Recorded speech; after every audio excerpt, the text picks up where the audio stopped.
Thank you very much for Professor Wakui to invite me to give this lecture concerning China's digital market regulation at the Crossroad. And also, I'm very happy to meet a lot of old friends here in the video room.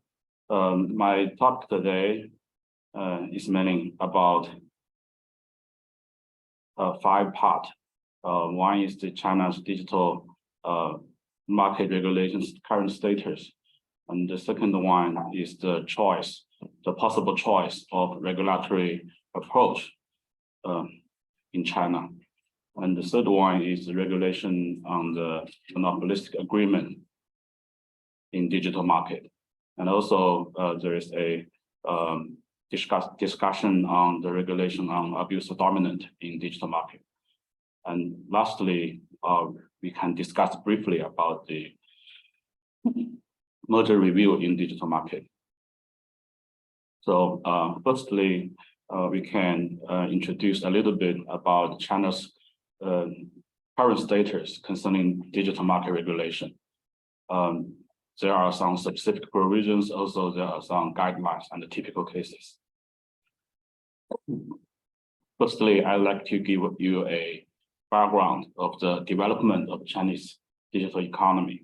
I think Chinese e-commerce scale has been increasing along with the GDP growth. So we can see that it consists of like 30% of GDP in 2016, and it reaches to like 40% GDP in 2022, and the total value of e-commerce scale is about 50 trillion RMB in 2022. Also, we can see that in the second chart, there's a comparison between the GDP growth and the e-commerce growth. Although there is a drop in the growth rate during the COVID time, but we can see that the e-commerce growth is generally like twice as much as the GDP growth rate. So that's the general picture, as you can see. But one important thing is that I think currently it grows at a relatively low rate comparing to like the year of 2018. The growth rate is about 20%. Right now, I think it's about 10%, around 10% from last year. So just the general picture of the development of Chinese e-commerce.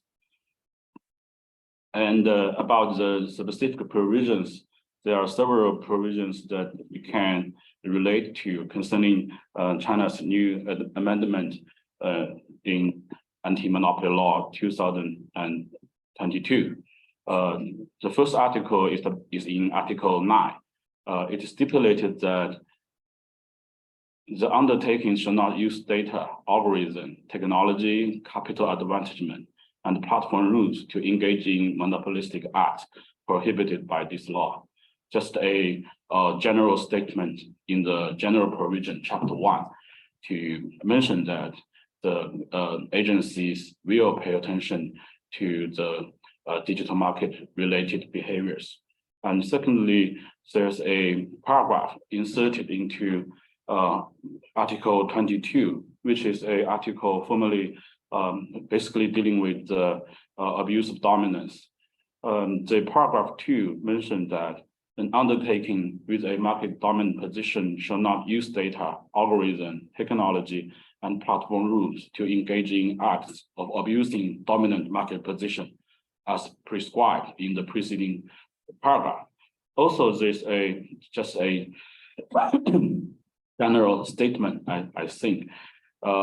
We cannot learn from this paragraph how will the enforcement agency will dealing with the digital market issue in specific cases, especially in specific abuse of dominance cases. Also, there is a article in the merger review chapter, which is not directly mentioned the digital market, but we believe there is a lot of, the reason why this article has been amended is to partly at least dealing with the killing acquisition scenario. It stipulated that while a concentration of undertakings does not meet the notification threshold prescribed by the State Council, but there is evidence proving that the concentration has or may have the effect of eliminating or restricting competition. The AML enforcement agency may require undertaking to notify. So in the first paragraph of this article, the stipulation is mainly about when the merger is when the merger has met the notification threshold and they do not notify, there will be consequences.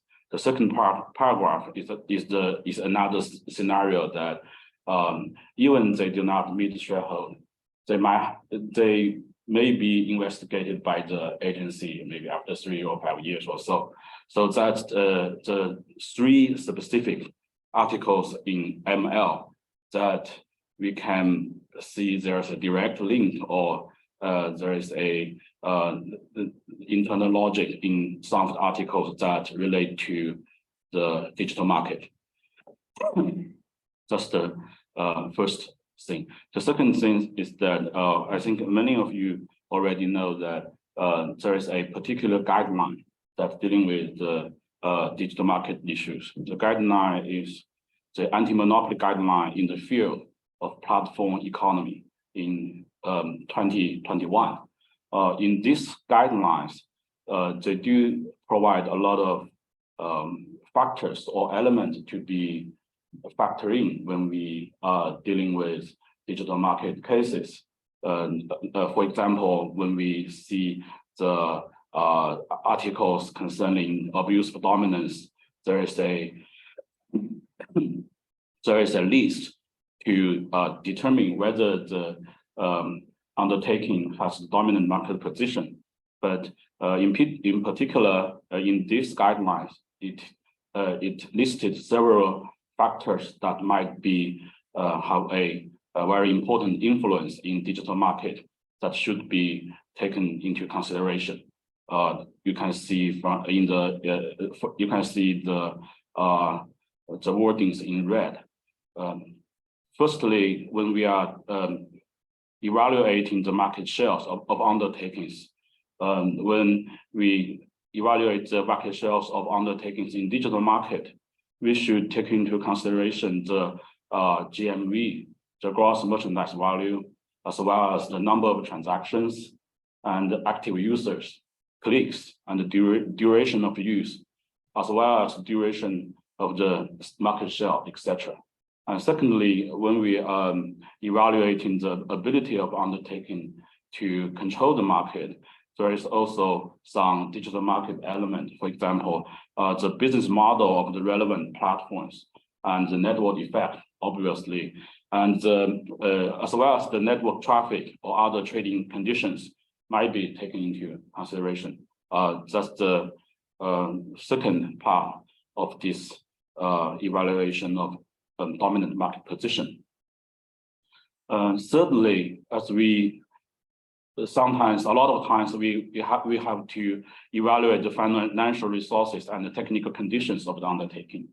Also, in the digital market, there are some new elements to be added in, like the ability to master and process relevant data, and also the previous element, like the intellectual property rights, might have a more important role in digital market. That's the third point. And fourthly, when we are evaluating the degree of independence, also the guidelines added some digital market element.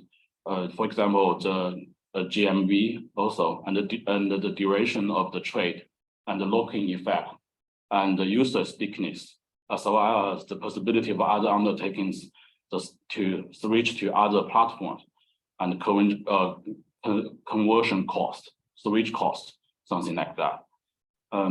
Finally, when we are evaluating the degree of difficulties for other business undertakings to enter the relevant market to deal with the market entry issues, not only we should take care of the market access, we also have to take into consideration the platform scale effect, as well as the technical barriers, user multi-homing, user conversion cost, and data acquisition difficulties, etc.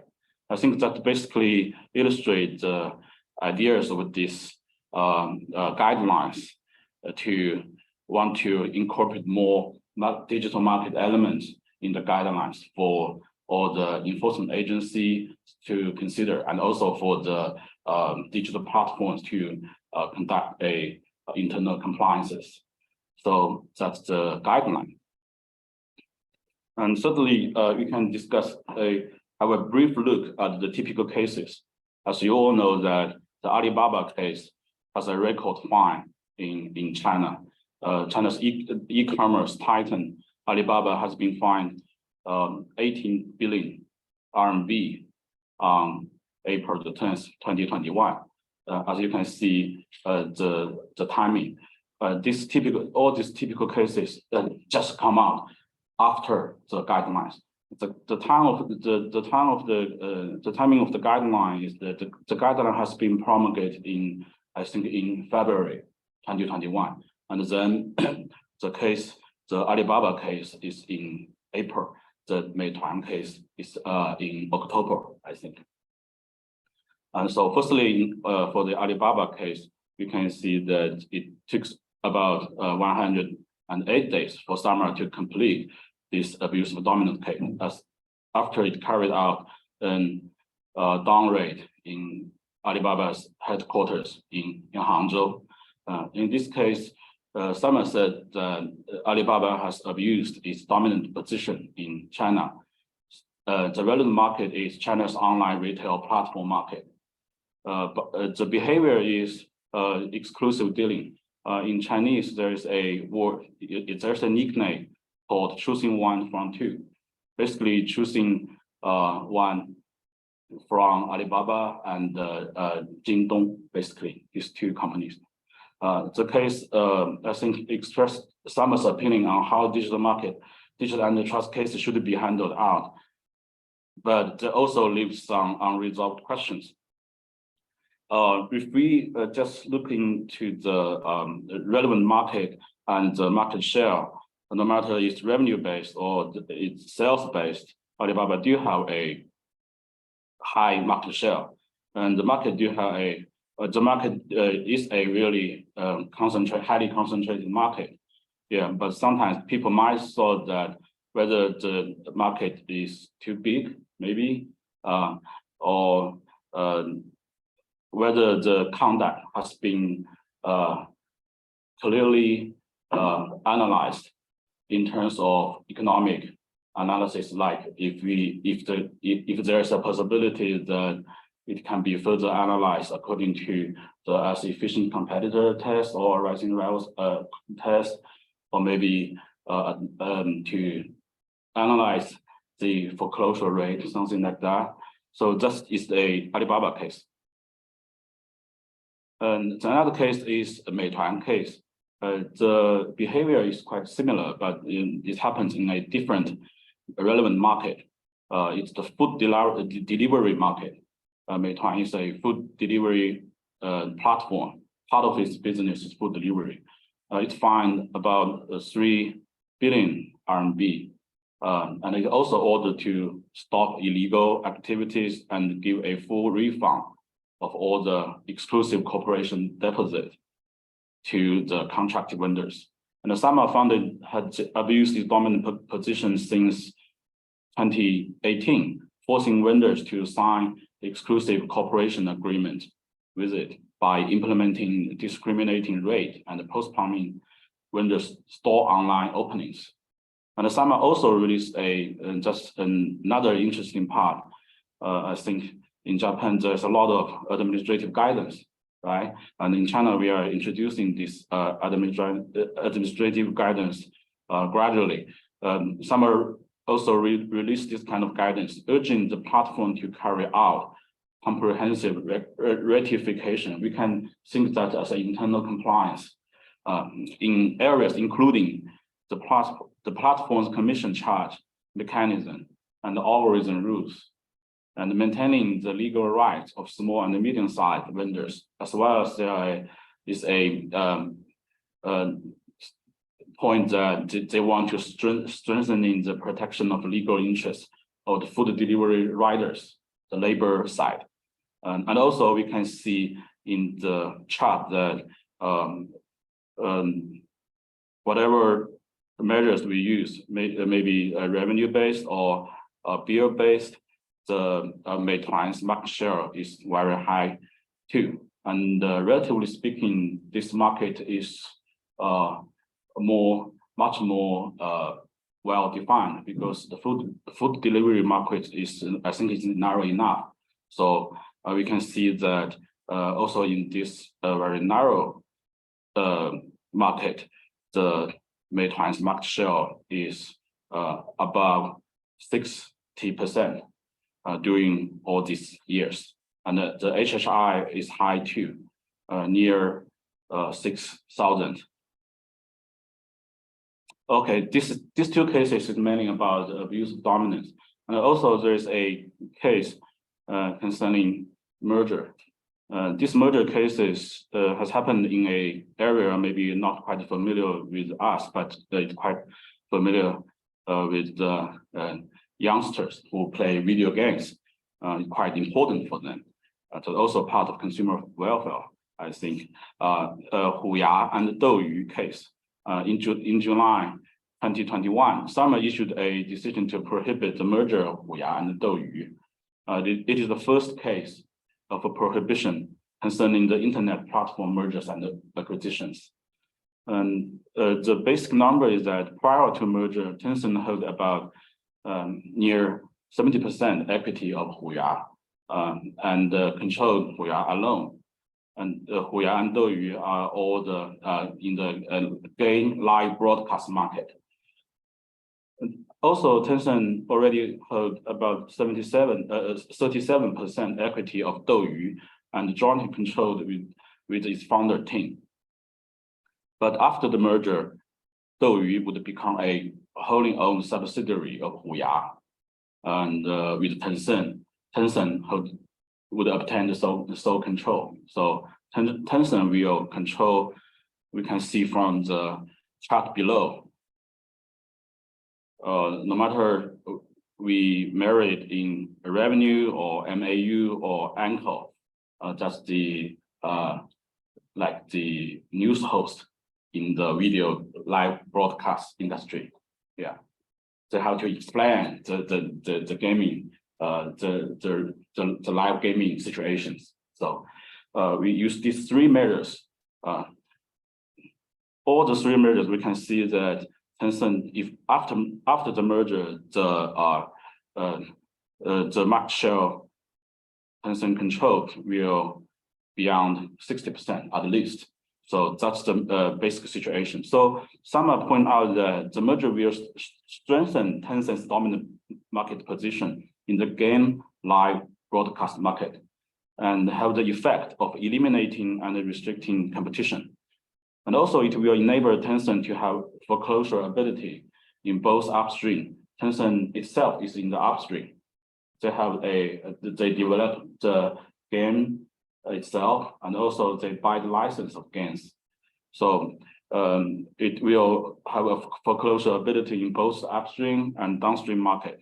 And this concentration has or may have the effect of eliminating or restricting competition in China's domestic game live broadcast market and online game operation service market.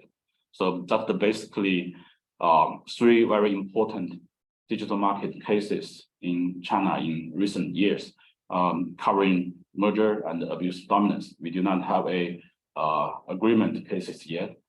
We will see what will going on in next few years. Based on this general introduction, we can go directly into the second part. It's the choice of regulatory approach. I think I kind of designed the word myself, because some people said it's ex ante and ex post regulation. I figure that maybe I'd like to choose to use the subject or behavior-oriented regulatory approach. And also the second point I want to discuss is the orientation of the digital market regulation in China. As we can see that it is a very important question and challenge for China right now is to choose the different regulatory approaches, because as we can see in other jurisdictions, in EU, in US, in UK, in Germany, in Japan, all of these jurisdictions has already or in the process of drafting new rules concerning digital market. But as you can see in the prior slide, that China's newly amended anti-monopoly law do not have too much articles and provisions concerning digital market. So I figure that maybe not in the long future, we have to consider, of course, that depends on the economic situation, how to deal with this kind of digital market issue. We have to face this kind of challenges. And because generally, apart from China, there's a tendency for major jurisdictions to put in place a specific regulation or try to replace the currently behavior-oriented antitrust regulation with a subject or ex-ante oriented regulation. I think the distinction between these two kinds of regulations is that the subject or the ex-ante oriented regulation mainly focus on the identification of regulated platforms gatekeeper status, no matter what name you use, right? Once the undertaking is identified as a gatekeeper, more stringent codes of conduct are imposed on these gatekeepers with specific behaviors directly presumed to be illegal. So there's a very little or no space for rule of reason analysis. That's the subject-oriented regulation. I think the other one is the behavior-oriented regulation, which is typically what the antitrust law do. That mainly focus on the behaviors implemented by the undertakings. We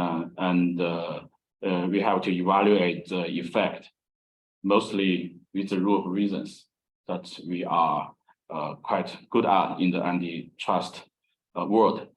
So the major challenge for specific jurisdictions, including China, is to identify the logic of this possible paradigm shift. So I think next I want to discuss the factors to be considered in the choice of regulatory approach. I think under the subject-oriented regulation, one of the most important issue is what is the coverage of the regulated entity and how to identify it. I think, as we can see from the all the jurisdictions, and the OECD already has a comparison among these jurisdictions. The German GWB applies a qualitative criteria to identify undertakings of paramount significance for competition across market. And the EU law defined gatekeepers with qualitative and I think also quantitative criteria. Japan's Transparency Act, I think it also has a qualitative and quantitative criteria to define the specific digital platform providers. In UK's draft bill, there is a definition that it's strategic market status. They also use the qualitative and quantitative measures. And the American Choice and Innovation Online Act, the Senate one, there's also they also invented a definition of covered platform, use qualitative and quantitative measures to define these kind of gatekeepers. In China, we do have some very preliminary effort to try to put some qualitative and quantitative criteria inside SAMA. please pay attention. This is not a document issued by SAMA, but a document issued by one of the departments of SAMA. And also, this document has not been published officially. It's a draft and from 2021. So maybe it will never come out, or maybe it will never come out in the near future. So, but we can discuss it. It's the only document we can discuss, right? Interestingly, it a little bit complicated. It divides the platforms into 3 categories.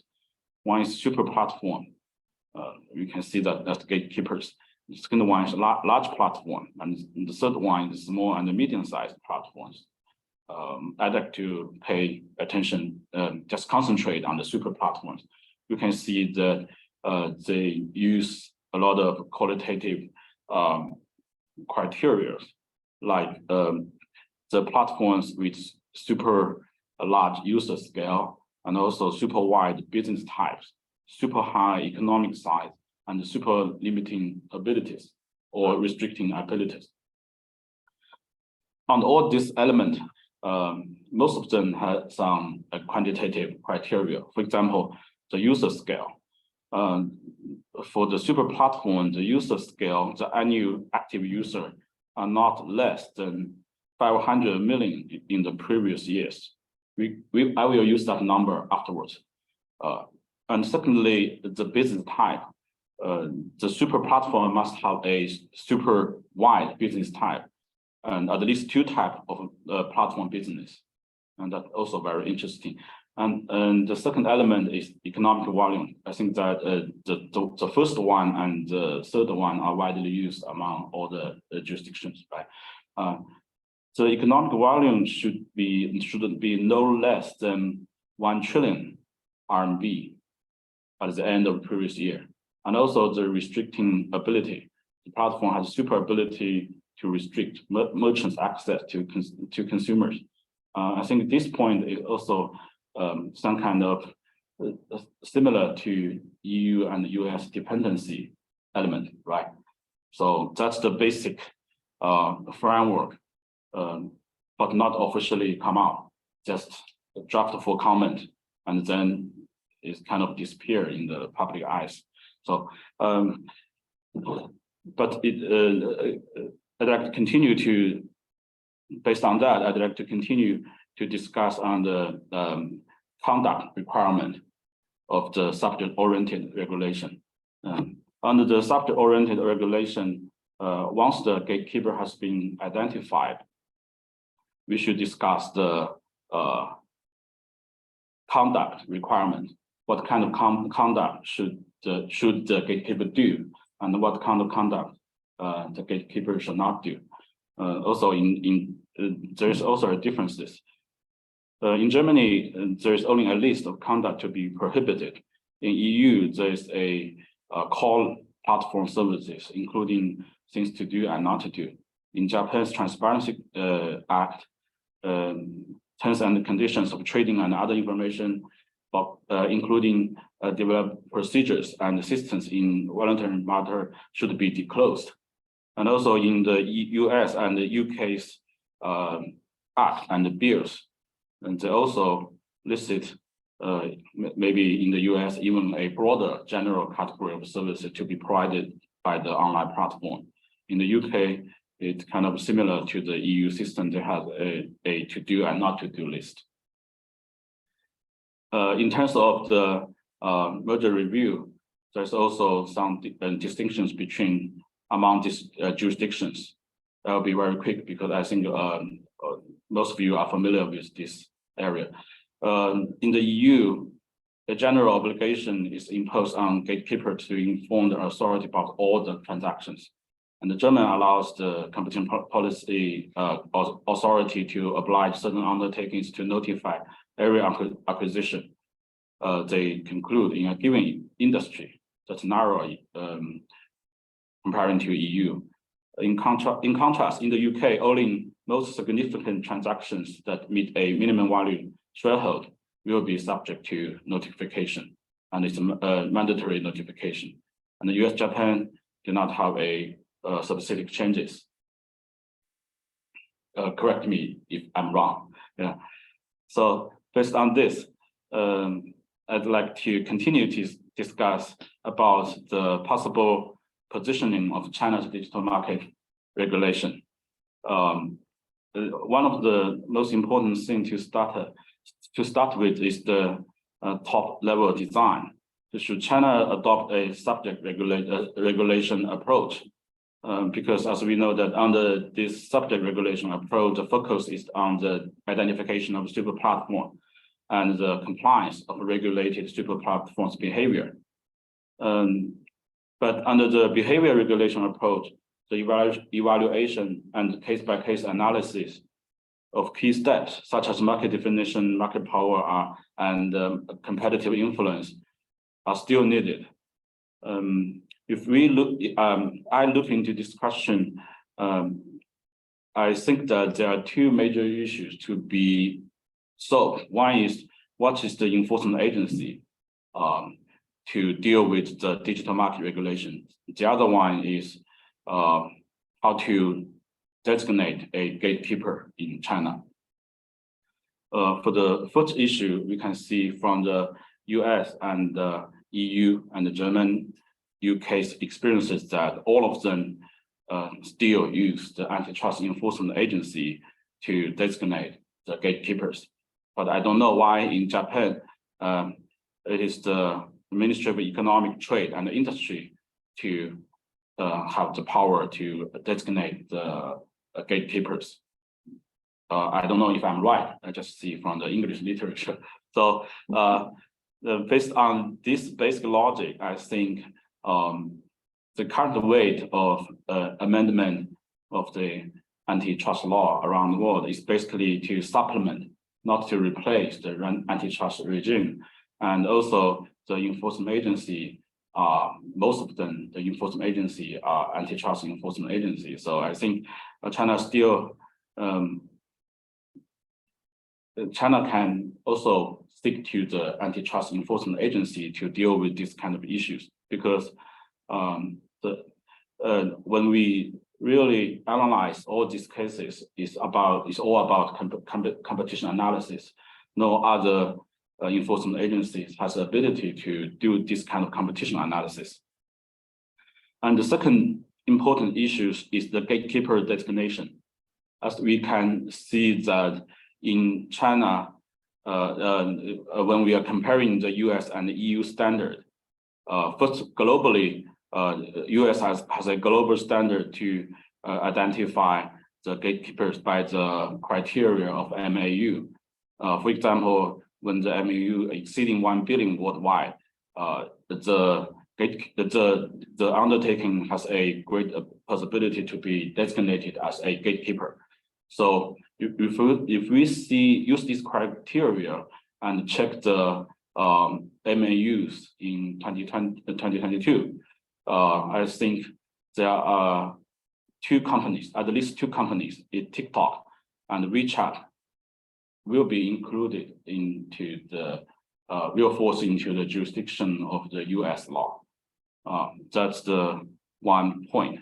And another point, we can see that if we use the US criteria, EU criteria, and the CN criteria I just mentioned to check for this chart, it's about global MAU.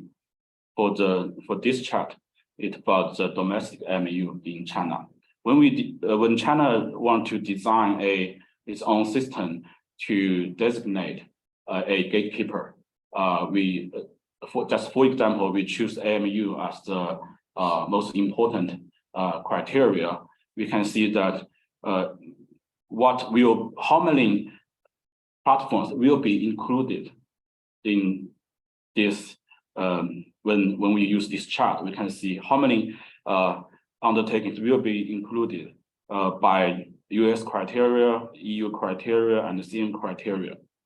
As we can see, when we use CN criteria, there will be 1, 2, 3, 4, 5, 7, 8, 9 companies to be included in to be designated as a gatekeeper. But when we are using US and EU criteria, both of these criteria are domestic criteria. All of the 20 undertakings will be designated as gatekeepers. That's the problem. Of course, this is just a pure number. We have to, if we look into this question more seriously, we have to adjust it, because when we see the US criteria, it is about, I think, it is about 15% of US population. And when we see the EU criteria, it's about 10% of EU population. When we see Chinese criteria, the 5 million MAU, 500 million MAU, it's about like 35% of Chinese population, because we have 1.4 billion.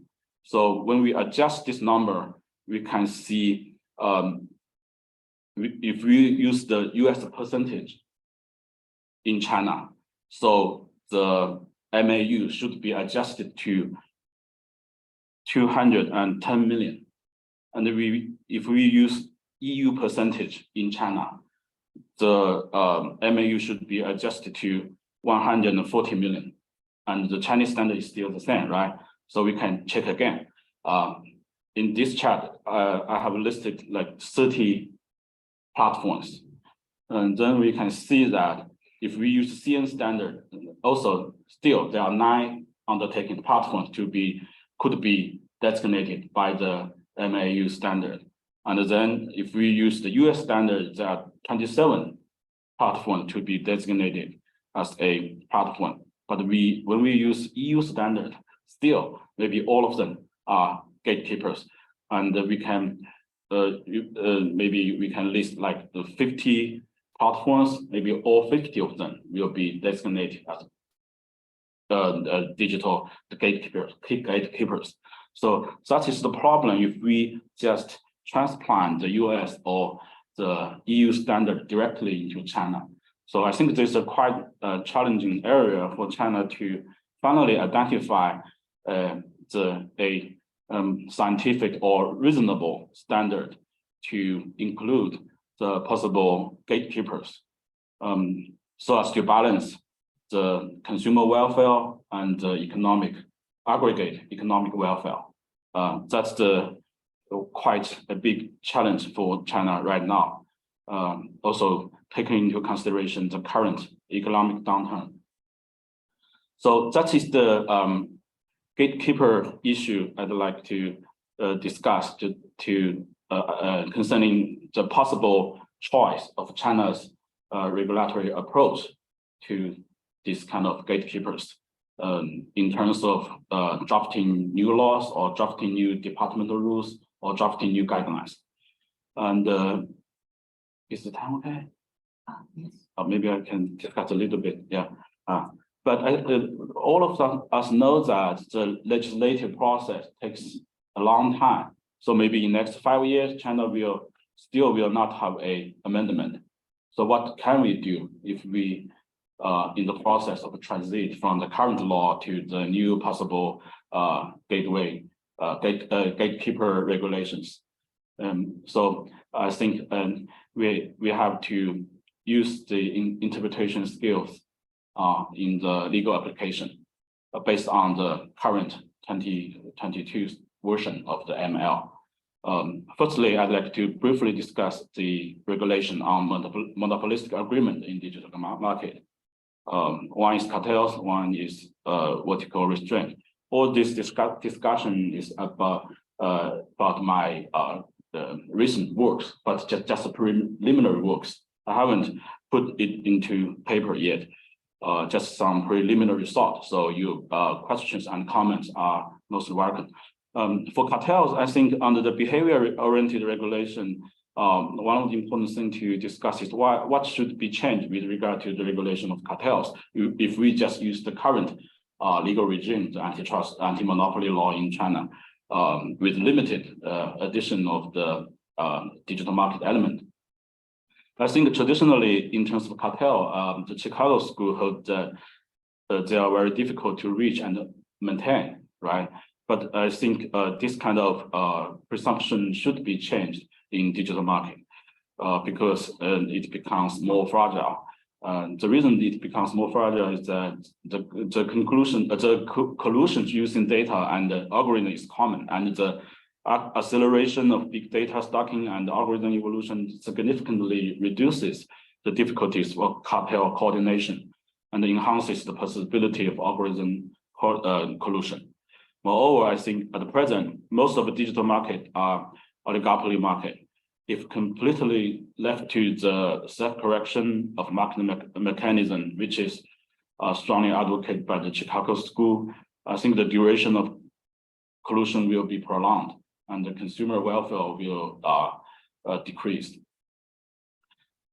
I think one of the some authors already pointed out that I think Izzard and Stark point out that although the court and the enforcement agencies may be reluctant to restrict the free flow of information in marketplace, concerted action to reduce price transparency may itself be an antitrust violation. I think I kind of agree with this argument, and I think maybe a alleviation of plaintiff's burden of proof might be needed in this area.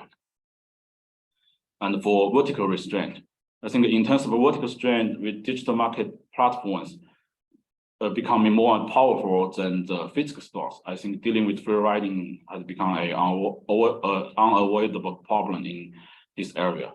And because of the increasing transparency of the digital market may make it easier for the, I think for the intra-brand competitive effect to spill over to the inter-brand competitive effect. Finally, some traditional neutral practices might constitute a powerful facilitating tools to exclude competition. For example, I think the white MFNs model prevails a lot in the digital market, which might be quite detrimental to consumer welfare. I think an appropriate antitrust intervention is necessary. So basically, a more stringent prohibition on facilitating practices might be needed. That's for vertical restraint. And for abuse of dominance, firstly, I'd like to advocate an application of sliding scale analysis. Under the behavior-oriented regulation, what should be changed with regard to regulation on abuse of dominance? I think there are at least two choices. I think one is gatekeeper approach, and the other one is a German approach to define a super dominant market position. Abusive behaviors that are often difficult to implement or maintain in the traditional market are no longer face strong competitive restraint right now, because the dynamic has been transferred from competition in the market to competition for the market, right? And due to the prevalence of the platform business models in the digital market, the possibility of using strategic behavior in the two-sided market to restrict the competition has been substantially increased, according to the post-Chicago School, right? Only when the market assumption has been updated, the stated core of the ineffective abuse of dominance regulation can be improved. That's the first thing. I think sliding scale might be needed. How to implement this kind of sliding scale analysis? I think we can add two dimensions besides the standard abuse of dominance analysis. One is the super dominance position. I think that's basically a German experiences. Because the impact of the platform economy on the assessment of market power mainly lies into the maintenance and the leverage of market dominance. Also, the existence of network effect and locking effect builds up the already rigid market barriers. And once the market tipping happens, it is difficult to be challenged for a long time. Moreover, the cross-network effect enables the market power of the platforms to be cross-transferred and strengthened in both sides of the market, which is easy to expand and affect the relevant market. To this end, I believe the undertaking of paramount significance for competition across the market should be included in the assessment. And an undertaking with such a market power should be prohibited from carrying on specific exclusionary abuse. And also, importantly, when we are dealing with this kind of abuses, the mode of analysis should be illegal per se. The third one is the scenario of relative or superior market power, which we can draw experiences from both Japan and Germany. The undertakings with a relative or superior market power should be reassessed, because in China we didn't have this kind of this level of market position. But I believe, in essence, a relative or superior market power might also damage competition by specific abusive conduct. However, the necessity of this kind of this level of market position should this kind of level to be included in ML is quite controversial, because people are afraid that once we include this kind of low level of market power, it will on one side it will increase a lot of burden on the enforcement agency to receive a lot of cases, and on the other side, maybe there are a lot of false positives in this area.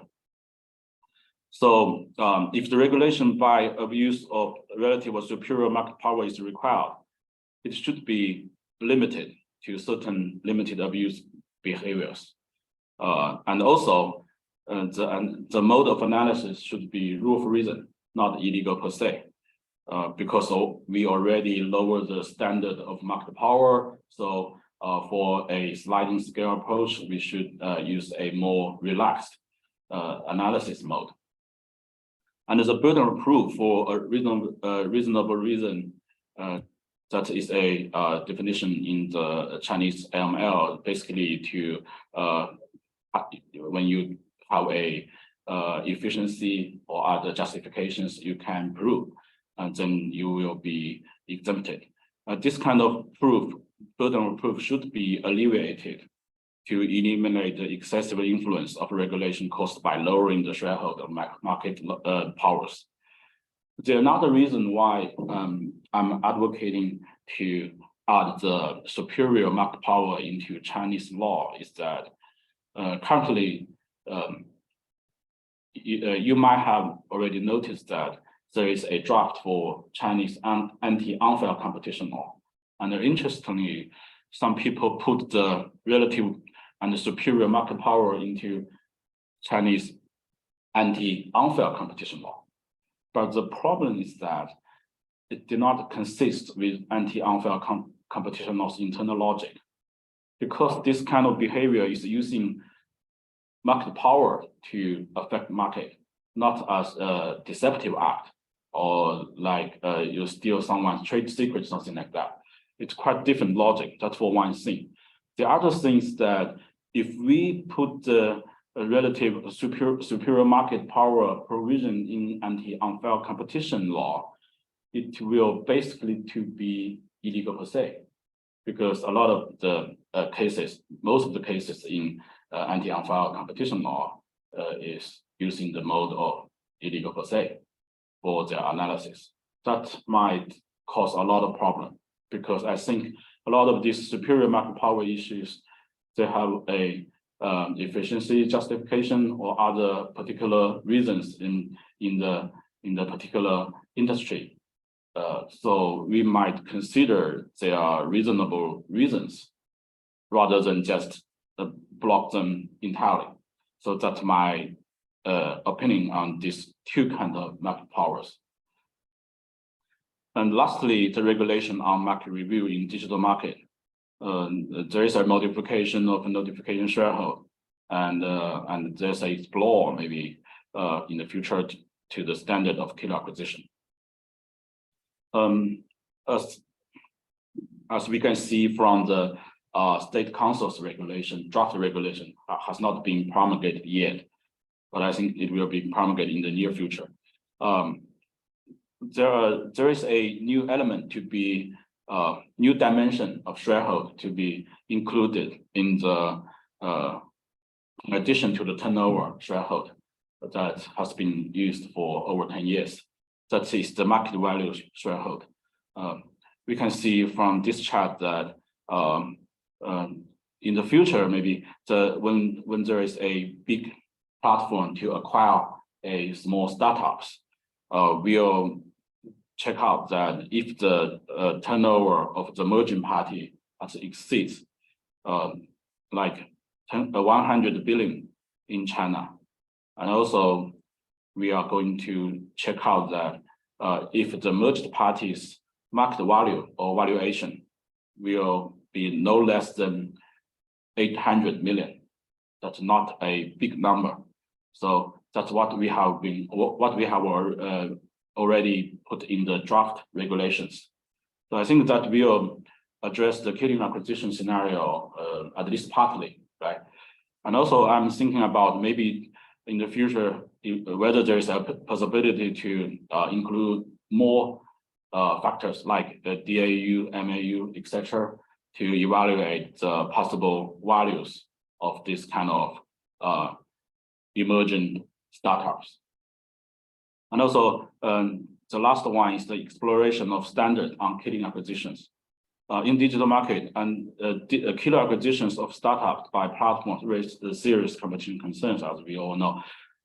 If we stick to the approach of minimizing intervention, it may bring structural change to the competition and the innovation in the market. That will be quite hardly to address in the future. In killer acquisitions, there's a significant uncertainty about the competitive impact.